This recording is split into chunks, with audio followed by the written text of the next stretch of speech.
Camille Gabriela Maia Monteiro, sou aluna da professora Regiane Godia Drabeschi, da disciplina de Física na Universidade Uniaselv. E o tema do nosso trabalho é sobre circuitos elétricos, fotônica e ondas mecânicas. E o tema abordado será o funcionamento de circuitos elétricos em painéis solares fotovoltaicos no âmbito espacial. O resumo desse trabalho, basicamente, nós falaremos sobre o efeito fotovoltaico, o funcionamento das células solares e dando uma explicação sobre o processo de conversão da luz em eletricidade, a eficiência das células solares no espaço, os tipos de células solares que serão abordados nesse trabalho, que no caso são silício, perovskita e multijunção, e a comparação entre as células solares, analisando a diferença entre os circuitos elétricos de cada uma e a resistência à radiação delas também. As palavras-chave desse trabalho são célula solar, eficiência e multijunção. Bom dia, eu sou o Lucas, então vou estar fazendo a parte da apresentação do paper, né? Então, sobre a introdução. A luz solar se faz presente no nosso cotidiano e esse uso dessa luz solar pode ser realizado de diversas maneiras. Uma delas é utilizando o efeito fotovoltaico para a geração de energia elétrica através dos painéis solares. O efeito fotovoltaico é a exposição de um material semicondutor à luz visível na qual gera corrente elétrica ou tensão elétrica. Sendo assim, é gerada a energia elétrica. Os painéis solares possuem grande utilização para geração de energia elétrica, podem ser utilizados para geração residencial, em usinas solares de médias e grandes proporções. Estes são os âmbitos mais comumente conhecidos, mas também podem ser utilizados no âmbito espacial, como por exemplo na Estação Espacial Internacional, que possui sua geração de energia por painéis solares. Tendo em vista o uso da geração de energia solar fotovoltaica no âmbito espacial, existem diferenças entre os tipos de células solares por conta dos seus circuitos elétricos. Existem circuitos elétricos de silício, perovskita e multijunção. Cada um dos tipos elétricos possui suas especificidades que podem ter maior valia conforme as necessidades dos ambientes e das temperaturas na qual se fará necessário o uso. O efeito fotovoltaico é quando a luz solar incide sobre a célula solar, onde os fótons são absorvidos pelo material semicondutor e a energia dos fótons excita os elétrons, criando pares de elétrons lacuna. Esses pares de elétrons lacuna basicamente são a junção PN e depois separando os elétrons e as lacunas, criando uma corrente elétrica. A junção PN é o tipo P, que é o excesso de lacunas, e o tipo N, que é o excesso de elétrons livres. A junção das luas, PN. O campo elétrico interno separa essa junção de elétrons e lacunas, e os elétrons fluem através do circuito externo, gerando uma corrente elétrica, que vai alimentar todos os componentes necessários. As células solares são bastante utilizadas no espaço porque elas são muito eficientes e muito confiáveis. Porém, não qualquer célula solar, mas a multijunção principalmente. E elas são muito importantes porque no espaço há ausência de atmosfera. Então, não é possível usar muitos outros meios de fonte de energia elétrica. Os painéis solares são a principal fonte de energia para satélites, para estações espaciais e para vários outros objetos que necessitam de energia elétrica enviados para o espaço. Esses painéis solares precisam ser muito resistentes, porque no espaço, além da radiação, também tem a alta variação de temperatura, onde em certos momentos está muito frio, em outros muito quente, e também precisam de uma longa vida útil, porque muito provavelmente eles vão sair do espaço muito tempo depois, ou outros nem mesmo saem do espaço, nem mesmo voltam para a Terra. E os painéis solares eles devem ser de baixa manutenção ou nenhuma manutenção, porque é muito difícil consertar esses painéis solares no espaço. Segundo Mota, o efeito fotovoltaico foi descoberto pelo físico Alexandre Edmund Becquerel em 1839, mas foi produzido na prática pela primeira vez apenas em 1883 por Charles Fritts, que produziu a primeira célula fotovoltaica usando um filme de selênio. As primeiras aplicações para a tecnologia foram na indústria aeroespacial, quando a NASA lançou em 1966 o primeiro satélite com painéis solares na órbita terrestre. Uh, Nos anos de 1970, a produção de painéis solares era extremamente limitada e tinha um custo muito alto. Eles conseguiam produzir por ano apenas 100 quilowatts. Já nos anos 90, a produção começou a aumentar, o custo começou a diminuir e nós tivemos muitos avanços tecnológicos. E atualmente, depois de todos esses avanços, a produção média já é em gigawatts por ano. A energia solar fotovoltaica ela cresceu consideravelmente até os dias atuais. Vem sendo usada muito mais porque é uma energia muito limpa e renovável, melhor até inclusive que a hidrelétrica. E ela tem tido um crescimento significativo na matriz energética não só do Brasil, mas em nível mundial. Uh, Em comparação com outras fontes de energia, ela não emite gases de efeito estufa ou poluentes atmosféricos e contribui para a conservação de recursos hídricos. Depois do ano 2000, foi descoberto as células solares multijunção.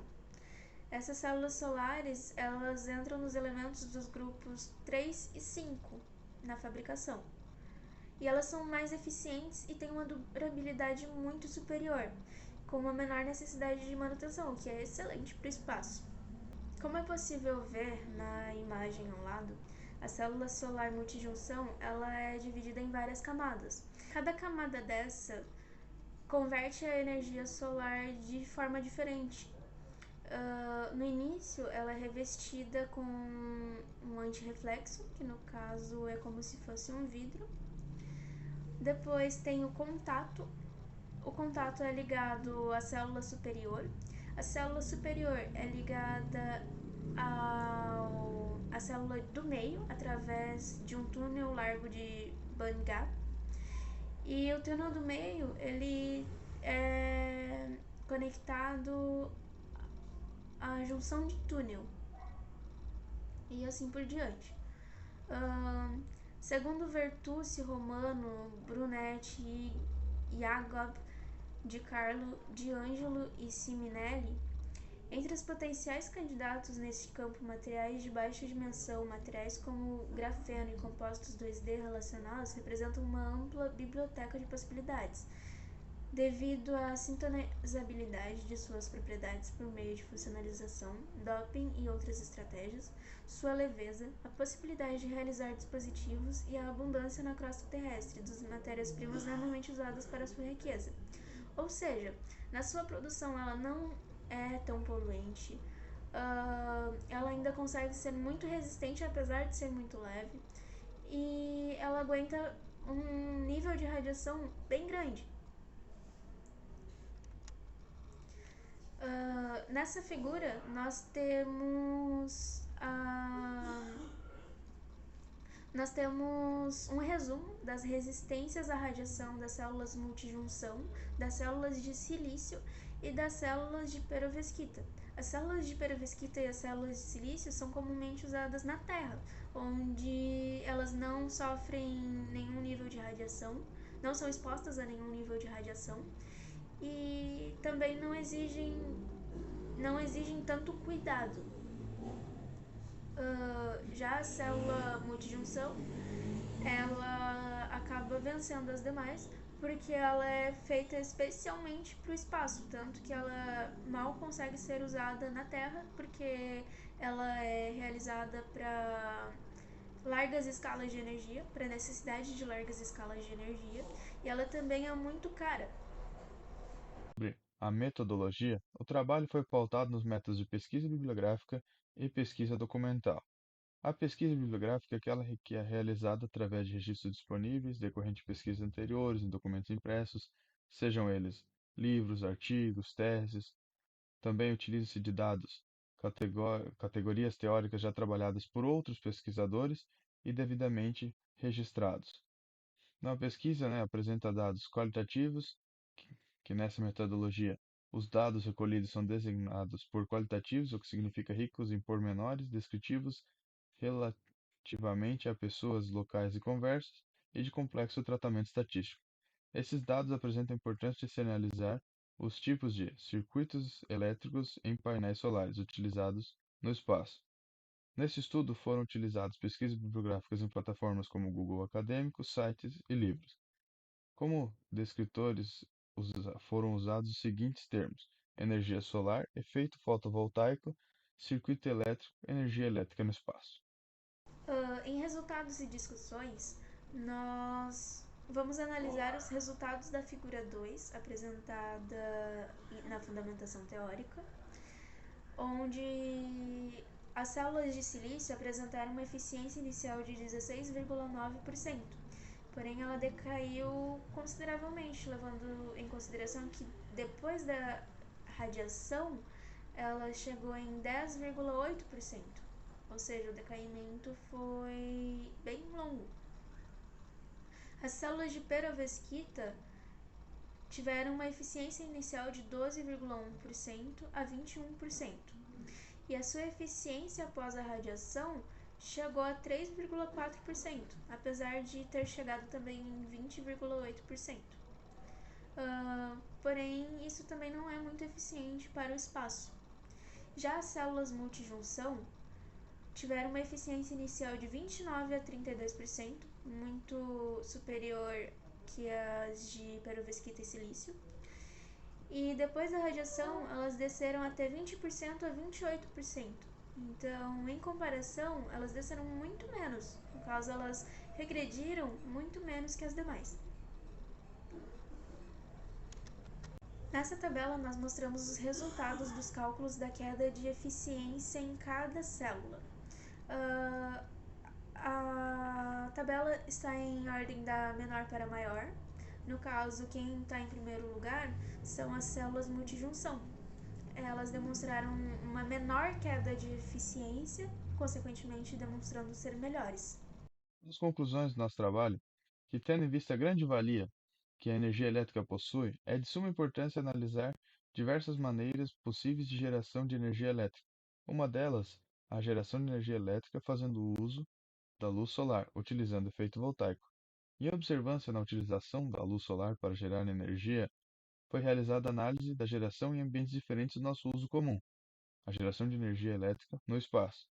Partindo dessa geração de energia elétrica através da luz solar no espaço, buscou-se avaliar e calcular o funcionamento dos circuitos elétricos de diferentes tipos. Os cálculos realizados e as conclusões tiradas mostram a importância da inovação na busca por fontes de energias renováveis e eficientes, e as células solares multijunção mostraram-se por mais eficientes e resistentes à radiação, sendo não somente melhores para o espaço, como também para a Terra para a necessidade de produção de energia elétrica em larga escala. Então, as referências utilizadas para o nosso trabalho. É um bom dia. Muito obrigado.